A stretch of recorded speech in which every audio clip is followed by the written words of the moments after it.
안녕하세요. 기도하는 마음에 대해서 한번 생각을 해봅니다.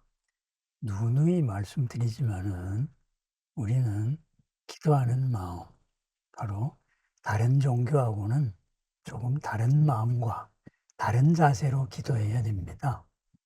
뭐냐 하면은 당당하게 기도를 해야 됩니다. 부처로서 기도를 해야 된다. 바로 그 말씀입니다. 우리는 뭔가의 절대자에게 또는 나보다 더 초월적인 이런 존재에게 내가 안 되니까 뭘 어떻게 해 주십시오. 이렇게 하는 기도가 아닙니다. 그래서 기도비를 내고 당신이 좋아하는 걸 하니까 바로 내 소원을 들어주세요. 이렇게 거래하는 이런 것도 불자의 기도가 아닙니다. 불자의 기도는 당당하게 부처가 부처에게 하는 기도입니다. 바꾸어 말하면 부처와 부처의 소통이 바로 기도라고 말할 수 있습니다. 관세음보살을 찾을 때, 관세음보살께 기도할 때는 내가 관세음보살로 기도하는 겁니다. 그죠? 관세음보살께서 어떻게 해 주십시오. 우리가 하는 기도, 빈다. 그렇게 비는 것이 아니다. 바로 그런 말입니다. 내가 이러이러한 일을 해야 되는데, 이러이러한 일을 하여서 그 일을 통하여서 나는 무엇을 어떻게 하겠다. 바로 그겁니다. 그 과정에서 내가 어떻게 살아가겠다.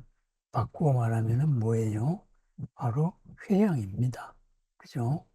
그러한 목표로 나아가는 과정도 우리들의 수행이지만은 이미 목표로 나아가는 과정 속에서 목표로 나아갈 때 이미 목표를 이룬 마음으로 기도를 합니다.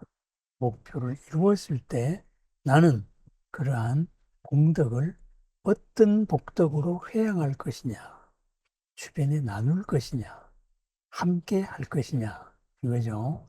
함께 함으로써 다시 더 큰 복을 지어나가는 과정입니다.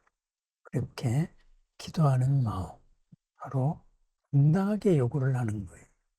우리가 남에게 어떤 부탁을 할 때도 비굴하게 부탁을 하면 안 됩니다.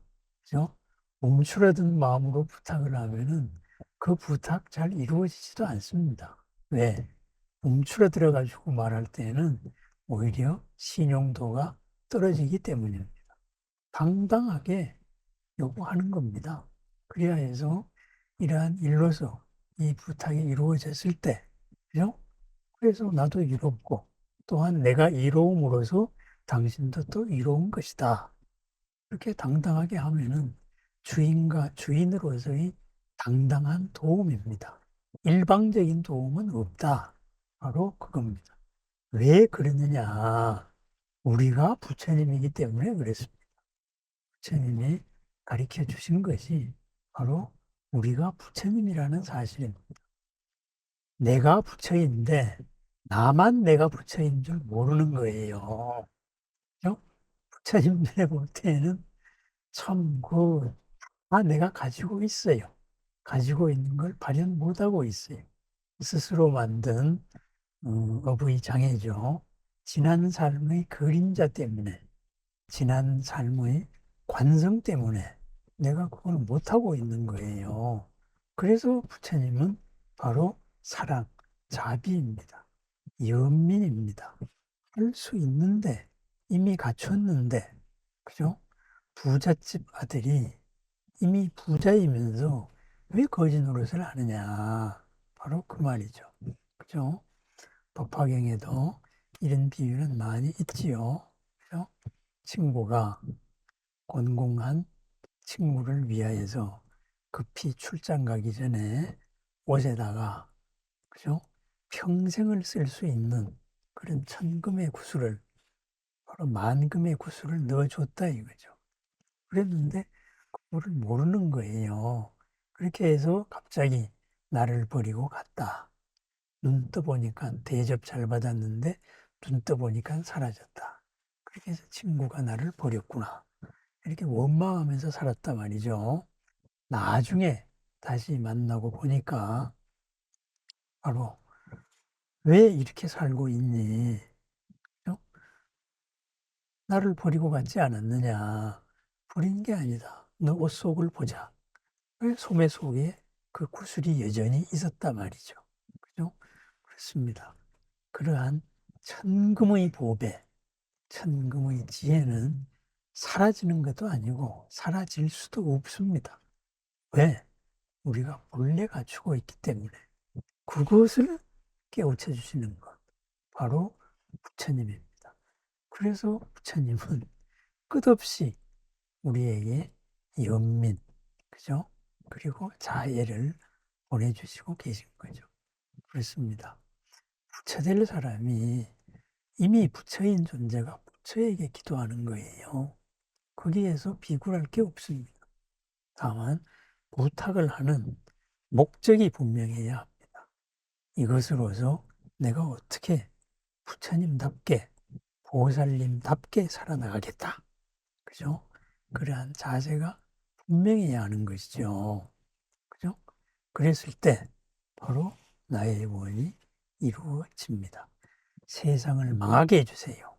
이런 기도는 절대 이루어질 수가 없습니다. 하지만은 세상이 모두 잘 살게 하세요. 예? 나를 중심으로 해서 나의 주변 인연이 모두가 넉넉하고 평안하게 되기를 바랍니다. 이런 인연의 기도는 이루어질 수밖에 없어요.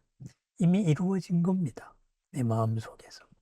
내 마음 속에서 이루어진 싹으로서 이미 이루어졌어요. 싹으로서 이루어진 것이 이제 환경 속에서 싹 트면 됩니다. 다가오는 환경이 이러한 이루는 내 소원과 거슬리는 역경이 되지 않으면 됩니다. 순경이 되면 됩니다. 그러면은 내가 이미 소원을 내어서 내 마음 속에서 이루어졌는데 이것을 가로막는 역경은 무엇이겠어요? 바로 불신입니다. 믿지 않음입니다. 어떡하지? 하고 걱정하는 겁니다. 조마조마하는 거. 그죠? 그리고 불안해하는 거. 이것이 그 이미 이루어진 싹을 가로막습니다. 못 자라게 합니다. 충분한 토양의 영양을 공급 못하게 하고 비를 못 내리게 막는 겁니다. 수분 공급을 못하게 합니다. 그러면은 이루어진 싹이 제대로 틀 수가 없습니다. 그래서 당당한 마음으로 이미 이루어진 것을 믿고 이루어진 이것이 바로 빨리 더 이루어질수록 환경을 내가 만들어야죠. 그 환경 뭐냐? 내가 하고자 하는 것도 부처님의 일이고 하고자 하는 과정도 부처님의 일입니다. 그러면은 부처님의 마음이 되어야 바로 과정도 결과도 처음도 중간도 끝도 훌륭하게 됩니다. 그렇습니다. 부처님을 믿고 그리고 나를 믿고 기도 발언을 하고 기도 내용을 믿고 그리고 이루어졌음을 믿고 당당하게 살아갑니다. 그리고 나의 원을 매일 확인을 합니다. 매일 부처님을 만나면서 예불을 하면서 또는 기도 시간에 기도를 하면서 항상 나의 원을 확인을 하는 거예요.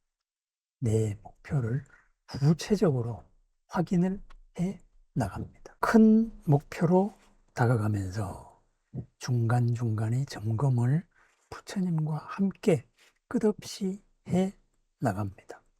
기도하는 마음, 부처님으로 하는 기도입니다. 뭔가를 부탁을 하는 그런 굴종적인 모습으로서는 기도하는 것은 불자의 기도가 아닙니다. 당당하게 부처님께 요구하고 내가 부처님이 되어서 나도 부처님 같이 살아가겠다. 지금 당장부터 부처님 같이 살도록 노력을 하겠다. 어제의 업에 이끌리지 않겠다. 어제와는 다른 새로운 모습의 나로 살겠다. 더 넉넉하고 더 큰 나로서 살겠다. 더불어 가는 모든 사람에게 더욱더 신경을 쓰겠다. 주변의 모든 마음을 평안하게 하겠다. 이러한 부처님의 마음, 보살의 마음으로 당당하게 발언을 하고, 그리고 그것을 도와줄 것을 부탁을 드리고, 그리고 매일매일 점검을 해 나갑니다.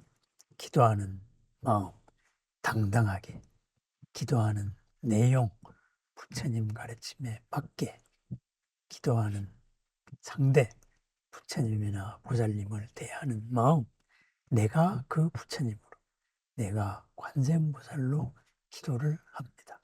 그래서 기도는 소통입니다. 내 속의 부처와 내 바깥의 부처가 만나서 이루는 소통입니다.